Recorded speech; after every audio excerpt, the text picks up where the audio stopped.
খড় থেকে cellulose nanofibre আলাদা করে একটি নতুন বায়োভিত্তিক হাই ফাইবার ফুড থিকনার তৈরি করল শিক্ষাবিদ ইউ শুভং এর নেতৃত্বে একটি গবেষণা দল।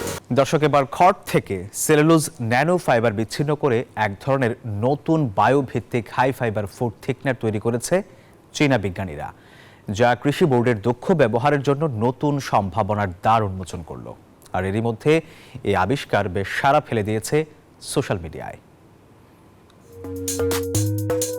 আবারও নতুন কিছু আবিষ্কার করল চীনারা।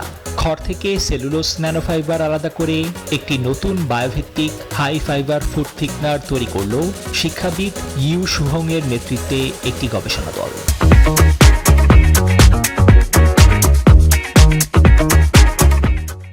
সম্প্রতি এ তথ্য প্রকাশ করেছে চীনের বিজ্ঞান ও প্রযুক্তি বিশ্ববিদ্যালয়।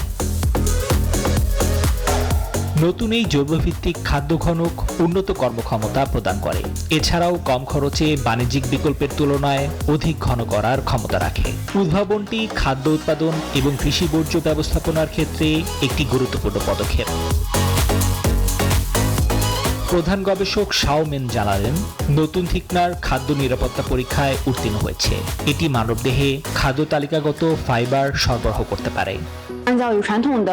প্রথাগত ফুড থিকনারের তুলনায় আমাদের পণ্যটি আরো চমৎকার কাজ করে।